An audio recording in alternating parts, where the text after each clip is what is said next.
گزشتہ کئی جمعوں سے ہمارا مسلسل موضوع چلا آ رہا ہے آقا نامدار تاجدار ختم نبوت جناب محمد عربی صلی اللہ علیہ وسلم کی سیرت طیبہ مطہرہ پہ۔ گزشتہ جمعہ میں نے آپ حضرات کے سامنے آقا مدنی کریم صلی اللہ تعالیٰ علیہ وسلم کے اخلاق کریمانہ کے متعلق چند ایک واقعات آپ کے سامنے ذکر کیے تھے، اور یقین جانیے آپ کے اور میرے پیارے حبیب صلی اللہ تعالیٰ علیہ وسلم کے اخلاق اتنے عمدہ، اتنے پیارے ہیں کہ آج اگر امت مسلمہ میرے آقا کے اخلاق کو اپنانا شروع کر دے تو یقین جانیے کہ معاشرے کے اندر بے شمار جھگڑے، بے شمار لڑائیاں، بے شمار نفرتیں ختم ہو جائیں گی۔ آپس میں اتحاد و اتفاق، آپس کے اندر محبت، آپس کے اندر آسانیاں بانٹنا، یہ میرے آقا نے اپنے اخلاق سے کر کے ہمیں دکھایا ہے، سمجھایا ہے۔ آپ دیکھیے سیرت کی کتابوں کا مطالعہ کیجئے، خدا کی قسم بندہ حیران ہوتا ہے کہ میرے آقا نے کیسے اتنے عمدہ اخلاق اپنا کے دکھائے ہیں۔ آپ علیہ الصلوۃ والسلام نے جس وقت دعوت دینا شروع کی،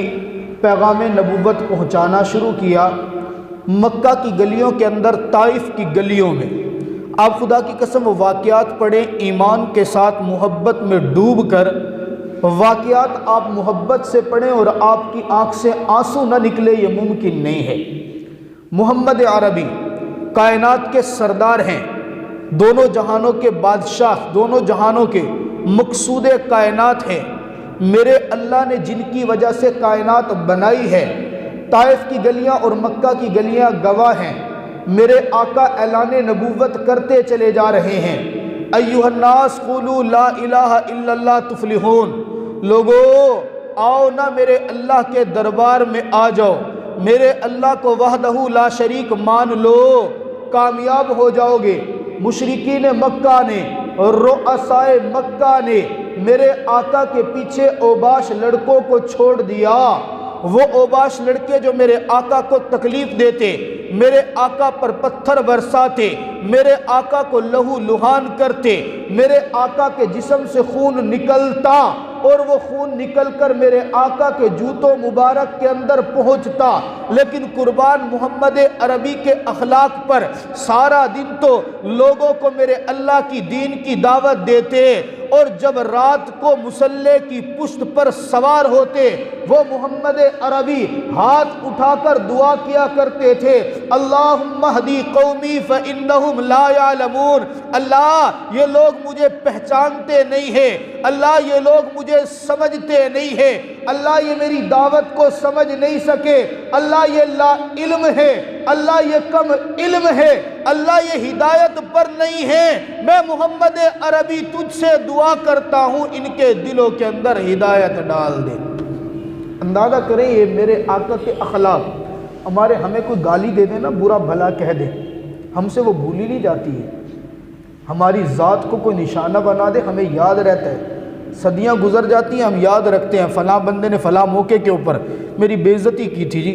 فلاں مجلس کے اندر اس نے مجھے برا بھلا کہا تھا، میں کیسے بھول جاؤں، اس نے میری ذات کو نشانہ بنایا تھا۔ ہم یہ باتیں بھولتے نہیں ہیں۔ اور پیغمبر عربی کے اخلاق دیکھیے، جنہوں نے بدن کے اوپر پتھر برسائے، جنہوں نے آپ علیہ الصلوۃ والسلام کا لہو نکالا، جنہوں نے آپ علیہ السلام کو تکلیف دی، میرا پیغمبر نبوت کے ہاتھ اٹھا کر نبوت کی زبان سے ان کے لیے بھی ہدایت کی دعا مانگتا ہے۔ غزوہ احد کا واقعہ ہے، آپ علیہ الصلوۃ والسلام کے دندان مبارک شہید ہو گئے، آپ علیہ الصلوۃ والسلام پر حملہ ہوا، میدان کے اندر ظاہری طور پر مسلمانوں کو ایک مرتبہ شکست ملی، آپ علیہ الصلوۃ والسلام کے دندان مبارک شہید ہوئے، سر مبارک کے اندر چوٹ لگی، خون کا فوارہ نکلا۔ حضرت علی فرماتے ہیں میں پانی لا رہا تھا، آپ علیہ السلام کے زخموں پر ڈالتا تھا۔ اندازہ کیجئے خدا کی قسم کیا زمین تڑپی نہیں ہوگی، کیا چشم فلک کانپا نہیں ہوگا؟ وہ پیغمبر جن کے لیے میرے اللہ نے پورے زمین و آسمان کو سجا دیا۔ وہ پیغمبر جن کے لیے میرے اللہ نے اس دھرتی کو بنایا، اس پیغمبر کے چہرے سے خون نکل رہا ہے۔ علی فرماتے ہیں میں پانی لاتا تھا، پیغمبر کے زخموں پر اس پانی کو بہاتا،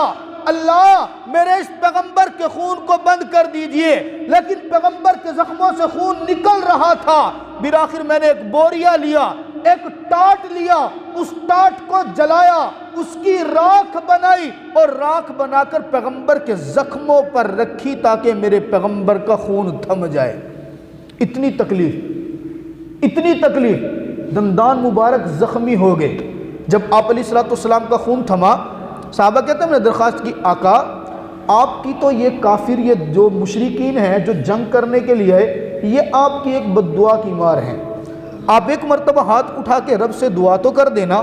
ایک مرتبہ ہاتھ اٹھا کے اللہ سے بد دعا کر دیں، اللہ ان کو تہس نہس کر دے، اللہ ان کو تباہ و برباد کر دے، اللہ انہوں نے میرا خون بہایا، ایک مرتبہ تو ان کے لیے بد دعا کر دے۔ قربان محمد عربی کے اخلاق پر خدا کی قسم میرے پیغمبر نے کہا اے میرے صحابہ میں بد دعا کرنے والا نبی نہیں ہوں، مجھے میرے رب نے لعنت کرنے والا نبی بنا کر نہیں بھیجا، یہ تو مجھے نہیں پہچانتے، میں ان کے لیے پھر بھی بد دعا نہیں کرتا۔ ہاتھ اٹھا کے دعا کی تو اللہم اہدی قومی فإنہم لا یعلمون، اللہ اس قوم کو ہدایت دے دے، یہ مجھے جانتی نہیں ہے۔ مسکرا کے فرمایا زخموں سے چور چور، آپ علیہ السلام کا خون مبارک، پھر بھی مسکرا دیے، مسکرا کے فرمایا اللہ یہ تو نہیں جانتے، ان کے دل کے اندر میری پہچان، میری عظمت تو ڈال دے، محبت ڈال دے، تو محبت ڈالے گا تو یہ ہدایت پا جائیں گے۔ کیا ہم میں سے کوئی کر سکتا ہے ایسے؟ ہمیں تکلیف پہنچے اور ہم اپنی ذات کی تکلیف، اما عائشہ صدیقہ رضی اللہ تعالیٰ فرماتے ہیں مجھے ایک مرتبہ بھی یاد نہیں ہے میرے آقا مدنی کریم صلی اللہ علیہ وسلم نے کبھی اپنی ذات کو تکلیف پہنچانے والے کو کبھی اس سے میرے آقا نے بدلہ لیا ہو، ایک مرتبہ بھی یاد نہیں ہے۔ آپ علیہ السلام غزوہ خیبر کے موقع، غزوہ ذات الرقاع کے موقع پر غالباً جنگ سے واپس آ رہے تھے، مشہور واقعات ہیں، آپ علیہ السلام جنگ سے واپسی پر تشریف لا رہے تھے، دوپہر کا وقت ہوا، قیلولے کا وقت تھا، سارے صحابہ ایک میدان کے اندر پہنچے، درختوں کے سائے کے نیچے آرام کرنے لگے۔ آپ علیہ السلام نے ایک درخت کو چنا، اس درخت کے نیچے میرے آقا کے لیے جگہ بنائی گئی، آقا اس درخت کے نیچے آرام کر رہے ہیں۔ آقا نے اپنی تلوار نکالی اور درخت کے اوپر لٹکا دی، اب تلوار درخت کے اوپر لٹک رہی ہے، میرے آقا نیچے آرام کر رہے ہیں۔ تھوڑی دیر کے بعد میرے آقا کی آنکھ جو کھلتی ہے نا، دیکھا کہ ایک عرب کا پہلوان کافر مشرک اپنے ہاتھ کے اندر پیغمبر کی تلوار کو لے کر، ننگی تلوار لے کر کھڑا ہے، بلند آواز سے کہتا ہے میں یمنعک منی، اے محمد عربی آج تو درخت کے نیچے سویا ہوا اکیلا ہے، میرے سامنے موجود ہے، میرے پاس تلوار ہے، تلوار بھی ننگی تلوار ہے، بتاؤ تو صحیح آج آپ کو مجھ سے کون بچائے گا؟ وہ ظاہری طاقت دیکھ رہا تھا۔ میرے آقا نے مسکرا کے فرمایا اللہ، مجھے تجھ سے بچانے والا میرا اللہ ہے۔ احادیث کی کتابوں میں لکھا ہے میرے پیغمبر کی زبان سے لفظ اللہ نکلنا تھا، اس مشرک کے ہاتھ سے تلوار اسی وقت زمین پر گر گئی، کانپنے لگا، کہا کچھ نہیں ابھی میرے آقا نے، صرف اللہ کہا ہے، اللہ کی ضرب بھی سہنے کی ہمت نہیں ہے، اور آیا میرا نبی کا مقابلہ کرنے۔ میرے آقا نے تلوار اٹھائی اور تلوار اٹھا کر مسکرا کے کہا اب بتا الآن من یمنعک منی، مجھے تو میرے اللہ نے بچا لیا، تجھے مجھ سے کون بچائے گا؟ اب میرے دوستو اس کا جواب سننا، وہ مشرک جو مارنے آیا تھا، وہ مشرک جو نعوذ باللہ قتل کرنے آیا تھا، وہ مشرک جو میرے آقا کا دشمن بن کے آیا تھا، وہ مشرک جس کے ہاتھ کے اندر تلوار تھی، وہ مشرک جو اسلحہ سے لیس تھا، وہ مشرک جو اپنے آپ کو قوت والا سمجھ رہا تھا، اب میرے آقا کے ہاتھ میں تلوار ہے، میرے اللہ نے کایا پلٹ دی ہے۔ اب میرے آقا پوچھتے ہیں تو بتا تجھے مجھ سے کون بچائے گا؟ اسے کچھ اور جواب نہیں ملا، کہنے لگا مجھے آپ سے آپ کے اخلاق کریمہ بچائیں گے۔ میرے آقا مجھ کو پتا تھا نا کہ میرے پیغمبر کبھی اپنی ذات کو تکلیف دینے والے سے بدلہ نہیں لیتے۔ میرے آقا نے فرمایا اچھا تو میرے اخلاق کریمہ سے بچنا چاہتا ہے، جا محمد تجھے رب کی رضا کے لیے معاف کرتا ہے۔ احادیث میں لکھا ہے وہ مشرک جو میرے پیغمبر کا مخالف بن کے آیا تھا، میرے پیغمبر کے معاف کرنے کی وجہ سے آیا تو قتل کے ارادے سے تھا، میرے پیغمبر کے اخلاق دیکھ کر میرے آقا کے اخلاق کا داعی بن کے گیا ہے۔ ایک غزوے کے موقع پر آپ علیہ السلام کی آواز تھوڑی کم کر دیں۔ ایک غزوہ کے موقع پر آپ علیہ السلام کی ایک بوڑھیا عورت نے دعوت کی۔ توجہ کرنا، بوڑھی عورت دعوت کرتی ہے، دعوت کر کے کھانے کے اندر زہر ملا دیتی ہے۔ زہر ملایا، آپ علیہ السلام کو دعوت پہ بلایا۔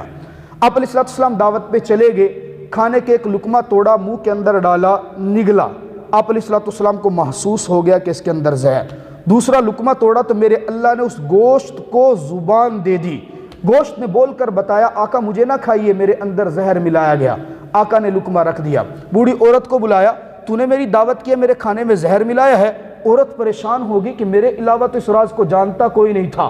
رونے لگی۔ آقا آپ کو کس نے بتایا میں نے زہر ملایا ہے؟ کہا مجھے کوئی بتانے والا نہیں، دنیا میں سے کسی نے نہیں بتایا، میرے رب نے اس گوشت کو زبان دی، اسی نے چیخ کر کہا ہے آقا مجھے مت کھائیے، میرے اندر زہر ملایا گیا۔ بوڑھی عورت ہاتھ باندھ کر بیٹھ گئی، آقا مجھے معاف کر دیجئے، میں نے یہ غلطی کی۔ آقا پوچھتے اچھا بتاؤ زہر ملایا کیوں تھا؟ کہنے لگی اس لیے ملایا تھا، دیکھنا چاہتی تھی اگر آپ میرے اللہ کے سچے نبی ہیں زہر نہیں کھائیں گے، آپ کو پتہ چل جائے گا، اور اگر آپ نعوذ باللہ سچے نہیں ہیں تو آپ سے جان چھوٹے گی۔ یہ بات کہی تو میرے آقا نے فرمایا اب تو مجھے پتہ چل گیا کہ اس کے اندر زہر ہے، اس زہر نے مجھے بتایا ہے، اب بتا کہ تجھ سے بدلہ کیا لوں۔ بوڑھی عورت میرے آقا کے چہرے کی طرف دیکھ کر کہتی ہے آقا میں نے سنا ہے آپ اپنی ذات کے تکلیف دینے والے سے بدلہ نہیں لیا کرتے۔ میرے آقا مسکرا کے کہتے ہیں صحیح سنا جا، تجھے بھی رب کی رضا کے لیے معاف کیا۔ ہم کر لیں گے معاف؟ ہمیں تو پتہ چل جائے نا ہماری شادی کے اندر پھپھو نے فلاں جملہ کسا تھا، ساری زندگی پھپھو سے ملاقات نہیں ہوتی ہے۔ ہمیں پتہ چل جائے فلاں میری شادی کے اوپر میری خالہ نے میرے بارے میں یہ بات کہی تھی، خالہ کے ساتھ مرنا جینا ختم۔ ہمیں پتہ چل جائے فلاں چاچا نے شادی کے اوپر مجھے جو گفٹ دینا تھا نا وہ 5,000 روپے کی بجائے 1,000 روپے والا دے دیا، ہماری بول چال بند ہو جاتی ہے۔ کمال ہے میرے سٹیٹس کا خیال نہیں رکھا گیا، میں اتنا زیادہ پڑھا لکھا ہوں مجھے 5,000 والا گفٹ کیوں نہیں دیا گیا؟ ہوتی ہے نا جی معاشرے میں باتیں، لوگ چھوٹی چھوٹی باتوں کو پتنگڑ بنا لیتے ہیں، چھوٹی چھوٹی باتوں کو مرنا جینا ختم ہو جاتا ہے، لڑائیاں جھگڑے اتنے شروع ہو جاتے ہیں، یہاں تک جملے سننے کو ملتے ہیں میں مر بھی گیا نا میرے جنازے پہ نہ آنا، میں اگر مر رہا ہوا نا تیرے پانی سے اگر میری جان بچ رہی ہوئی، میری تیرے ساتھ ایسی دشمنی ہے تو مجھے پانی تک نہ پلانا۔ یہ جملے معاشرے میں سننے کو آپ علیہ السلام نے معاف کر کے دکھایا ہے۔ آپ علیہ السلام حضرت حمزہ رضی اللہ تعالیٰ عنہ کے اسلام قبول کرنے کا کتنا پیارا واقعہ ہے، آپ حضرات نے سنا ہوگا۔ حضرت حمزہ آپ علیہ السلام ابو جہل کو دعوت دینے کے لیے گئے، سگے چچا ہیں ابو جہل، اور ان کے کچھ ماننے والے اس سے محبت کرنے، قد کاٹ تھا ابو جہل کا، سردار تھا اپنے قبیلے کا، وہ اپنے کچھ ماننے والوں کے ساتھ بیٹھے ان کو اپنے انداز میں گپے لگا رہے۔ آپ علیہ السلام نبوت کا پیغام لے کر پہنچ گئے، آپ علیہ السلام نے دعوت دینا شروع کی۔ جیسے میرے نبی کی زبان سے رب کی ربوبیت کا اعلان نکلا، ابو جہل اور اس کے حواری میرے آقا پر ٹوٹ پڑتے ہیں، میرے آقا پر تشدد کرتے ہیں، میرے آقا کو زخمی کر دیتے ہیں، آقا کو لہو لہان کر دیتے ہیں۔ بخاری شریف کے اندر واقعہ لکھا ہے میرے آقا پر جب تشدد کیا، ابو جہل نے اتنا کیا کہ اپنا پاؤں میرے آقا کی گردن پر رکھ کر زور لگاتا ہے۔ دور کھڑے ہوئی حضرت حمزہ رضی اللہ تعالیٰ عنہ کی ایک باندی دیکھ رہی تھی، سارے معاملے کو دیکھتے اس کے دل پہ چوٹ پڑتی ہے، لڑکا ہی تو ہے، اس نے اپنی دعوت دی ہے، اس کا باپ نہیں ہے، دادا سر پہ نہیں ہے، یتیم بچے کے اوپر چچا کیسے ظلم کر رہا ہے۔ روتے ہوئے بھاگتے ہوئے حضرت حمزہ کے گھر کے اندر جا کے پہنچی، حضرت حمزہ کی بیوی کو جا کر بتاتی ہے آپ تو یہاں پر بیٹھی ہیں، آپ کا وہ بچہ، آپ کا وہ بھتیجا جس کا والد سر پر نہیں ہے، جو یتیم بچہ ہے، بے سہارا بظاہر لگتا ہے، لاوارث بظاہر لگتا ہے، اس کو تو ابو جہل مار رہا ہے، تشدد کر رہا ہے، کیا ابو جہل کو کوئی روکنے والا نہیں ہے؟ میرے دوستو تاریخ میں لکھا ہے، سیرت کی کتابوں میں لکھا، احادیث کی کتابوں میں واقعہ لکھا ہے، حضرت حمزہ کی بیوی ابھی مسلمان نہیں ہوئی تھی، لیکن اپنی باندی اور لونڈی سے یہ بات سن کر آنکھوں میں آنسو لے آتی ہے، پیغمبر کی محبت میں تڑپتی ہے، گھر کے اندر چکر کاٹ رہی ہے، کب حمزہ گھر کے اندر آئیں گے۔ میں اس کے بھتیجے کی حالت اس کو بتاتی ہوں، ابھی یہ بے چینی کے اندر، بے قراری کے اندر گھر میں بیٹھی ہے، ادھر سے حمزہ شام کے وقت گھر کے اندر آتا ہے، ابھی بیٹھا نہیں ہے، ابھی سکون نہیں کیا، کھانا نہیں کھایا، پانی نہیں پیا۔ بیوی فوراً بے تاب و بے قرار ہو کے کہتی ہے آپ تو گھر سے باہر ہے، آپ کا وہ بھتیجا جس کا والد اس کے سر پر نہیں، جس کا دادا اس کے سر پر نہیں، اس کو آپ کے چچا ابو جہل نے بے تحاشا مارا ہے، مجھ سے برداشت نہیں ہوتا آپ کے بھتیجے کو لاوارث سمجھ کے کوئی مارے، آپ کے بھتیجے کے اوپر تشدد کرے، مجھ سے برداشت نہیں۔ حضرت حمزہ فوراً اٹھتے ہیں، آخر وہ بھی تو خون تھا نا، خون کی ابھی صرف نبوت کی حمایت میں نہیں گئے، ابھی صرف خاندانی حمایت میں، بھتیجے کی محبت میں، بھتیجے کے ساتھ جو قرب قرابت کا تعلق اٹھے، کمان ہاتھ کے اندر لیا، سیدھے پہنچے ابو جہل کے پاس، بالکل کوئی بات نہیں سنی اور اس کو مارنا شروع کیا، اتنا مارا کہ اس کو لہو لہان کیا، اور لہو لہان کر کے اس کا سر پھاڑ کے خون نکال کے کہا تو نے میرے بھتیجے کو لاوارث سمجھے، تو میرے بھتیجے کے خلاف تشدد کرے گا، میرے بھتیجے کو مارے گا، کیا تجھے کوئی پوچھنے والا نہیں؟ مارنے کے بعد وہیں سے میرے آقا کے پاس پہنچ، اب توجہ کرنا، میرے آقا کے پاس پہنچتے ہیں، آقا کو جا کر کہتے بھتیجے خوش ہو جا، تو لاوارث نہیں ہے، تیرا چچا ابھی زندہ ہے، خوش ہو جا، میں تیرے دشمن کو مار کے آیا ہوں، خوش ہو جا، میں تیرا بدلہ لے کے آیا ہوں، جس نے تیرے اوپر تشدد کیا میں اس کو مار کر تیرا بدلہ لے کے آیا۔ لیکن میرے دوستو، محمد عربی یہ بات سن کر خوش نہیں ہوئے، میں ہوتا کوئی میرے دشمن سے بدلہ لے کر آتا میں خوش ہوتا، آپ ہوتے تو یقیناً خوش ہوتے، کسی نے میرے دشمن کو مارا ہے، میری حمایت میں مارا، لیکن قربان محمد عربی کی شان پر میرے آقا فرماتے ہیں اے میرے چچا حمزہ، مجھے خوشی اس بات سے نہیں کہ آپ میرے دشمن سے بدلہ لیں، میرا تو دل اس وقت خوش ہوگا جب آپ میرا کلمہ پڑھ کر دین اسلام میں داخل ہو جائیں گے۔ میرے پیغمبر کی زبان سے جملہ نکلنا تھا، حمزہ کے دل پر لگا، اسی وقت میرے پیغمبر کا کلمہ پڑھ کر مسلمان ہو جاتے ہیں۔ کیوں مسلمان ہوئے؟ میرے آقا کے اخلاق کریمانہ کی وجہ سے۔ آقا اگر کہہ دیتے ہاں مجھے بڑی خوشی ہوئی ہے، اس نے مجھے تکلیف دیا، آپ بھی اس کو تکلیف دے کے آئے ہیں، اس نے مجھ سے بدلہ لیا ہے، آپ نے بھی بدلہ لے لیا ہے، یقیناً میں خوش ہوں، اگر یہ کہتے تو کیا حمزہ سید الشہداء بن جاتا؟ کیا حمزہ کے ایمان لانے کا سبب بنتا؟ یقین کیجئے حمزہ کے ایمان لانے کا سبب میرے آقا کے اخلاق کریمانہ ہے۔ اور اس سے بھی بڑا واقعہ، جس وقت بندہ کمزوری کے عالم میں کسی کو معاف کرے نا، مانا جا سکتا ہے کہ کمزور ہو کے معاف کر رہے۔ اصل اخلاق کا اظہار اس وقت ہوتا ہے جب بندے کو قدرت بھی ہو، طاقت بھی ہو، بدلہ لے بھی سکتا ہو، اور اس وقت اپنے دشمن کو معاف کر دے، یہ معاف کرنے کی اعلیٰ مثال ہوا کرتی ہے۔ صلح حدیبیہ کے موقع پر دل پر ہاتھ رکھ کر واقعہ سننا، خدا کی قسم آپ علیہ السلام کے اخلاق پڑھو اور ان اخلاق کو اپنانے کی کوشش کرو نا، معاشرے کے بے شمار جھگڑے تو ویسے ختم ہو جاتے ہیں۔ لیکن کیا ہوتا ہے، ہم لوگ، میں اپنی بھی کمزوری بتا رہا ہوں، ہم لوگ بیان کرتے ہیں، عمل نہیں ہو پاتا۔ ہم لوگ سنتے تو ہیں، بہت سارے لوگ تو سنتے بھی نہیں۔ ابھی آپ دیکھیں مجمع کتنا بیٹھا ہے، اور 5 منٹ کے بعد جب تکبیر ہو رہی ہوگی پھر مجمع دیکھنا کتنا ہوگا۔ ہم لوگ تو سنتے بھی نہیں ہیں۔ سننا بھی اگر نصیب ہو جائے نا، میرے آقا کی سیرت سنانا اور سننا یہ بھی مستقل عبادت ہے۔ کہیں سبحان اللہ۔ سبحان اللہ تو کیا دیا، ناراض بیٹھے، واقعات آپ کو سمجھ نہیں آ رہے؟ مجھے لگتا ہے آپ لوگ بھی جو ہے نا بالکل وہ دوسرے واقعات سننے کا موڈ رکھتے ہیں جو ہم پہلے سناتے تھے۔ جب سے سیرت سنانا شروع کیا نا، لوگ ذرا کم ہو گئے ہیں۔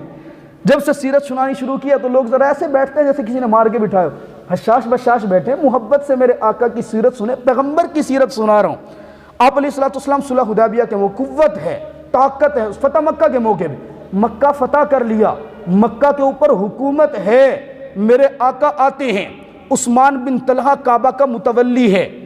چابی کعبۃ اللہ کی عثمان بن طلحہ کے پاس ہے،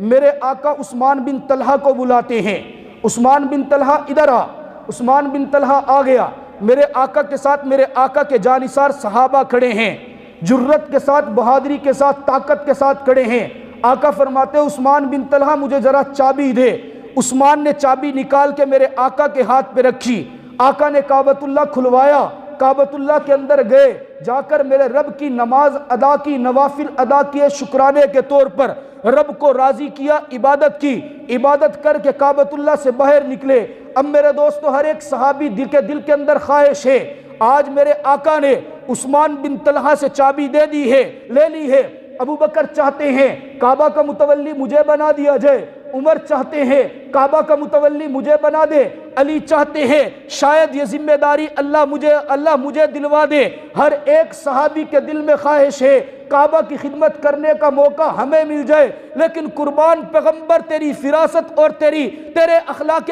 کریمانہ پر آقا عثمان بن طلحہ کو بلاتے ہیں اور بلا کر کہتے ہیں اے عثمان ذرا اس وقت کو یاد کرنا جب میں مکہ سے ہجرت کر کے جا رہا تھا، میرے دل کی خواہش تھی کعبۃ اللہ کے اندر 2 رکعت نماز ادا کر لوں، میں نے تجھ سے بار بار کہا تھا میرے لیے کعبۃ اللہ کا دروازہ کھول دے، میں رب کی دربار میں ایک مرتبہ پیشانی لگانا چاہتا ہوں، میں کعبہ کے اندر نوافل ادا کرنا چاہتا ہوں۔ عثمان تو نے اس وقت مجھے کعبہ کا دروازہ کھول کر عبادت نہیں کرنے دی، تو نے میرے لیے دروازہ نہیں کھولا تھا، یاد کر اس وقت کو جب میں نے کہا تھا ایک وقت عثمان ایسا آئے گا جہاں آج تو کھڑا ہے میں محمد عربی کھڑا ہوں گا، آج تیرے ہاتھ میں کعبہ کی چابی، ایک وقت ہوگا میرے ہاتھ میں کعبہ کی چابی ہوگی، آج تو مجھے روک رہا ہے تب قوت اور طاقت میرے پاس ہوگی۔ عثمان یاد کر کل چابی تیرے پاس تھی، آج چابی میرے پاس ہے، کل قوت تیرے پاس تھی، آج قوت میرے پاس ہے، بتا تیرے ساتھ کیا کروں۔ میرے دوستو عثمان کا سر نہیں اٹھا، سر جھکا کے کھڑا ہے، میرے آقا نے عثمان کو دیکھ کر کہا آ پھر مجھ محمد عربی کا اخلاق دیکھ، تو نے تو کعبے کی چابی نہیں دی تھی، میں محمد عربی کعبے کی چابی تجھے دیتا ہوں، اور صرف تجھے نہیں بلکہ چابی دے کے کہتا ہوں کل قیامت کی صبح تک کعبے کا متولی تیرا خاندان رہے گا۔ ہم ہوتے کر لیتے، ہم تو مسجد نمرہ کی چابی کسی کو نہ دیں، ہم تو مسجد نمرہ کی چابی کسی کو نہ دیں، کرنی تو یہاں پہ عبادت ہی ہے نا۔ اور ایسا بندہ جو ہمیں نکال دے، مسجد سے نکال دے، ہمیں سجدہ نہ کرنے دے، کیا ہم اس کو معاف کر دیں گے؟ ممکن بھی نہیں ہے۔ میرے دوستوں آپ علیہ السلام نے وقت یاد کرایا صرف بتانے کے لیے، دیکھ تو سے اور پھر بتایا عثمان تو نے داخل نہیں ہونے دیا تھا، میں بھی اگر داخل نہ ہونے دوں بتا تو صحیح نبی اور امتی میں فرق کیا ہوگا۔ یہ آپ علیہ السلام نے تعلیم دی ہے۔ اللہ رب العزت ہمیں آقا مدنی کریم صلی اللہ علیہ وسلم کی تعلیمات پر عمل کرنے کی توفیق عطا فرمائے۔ وآخر دعوانا الحمدللہ رب العالمین۔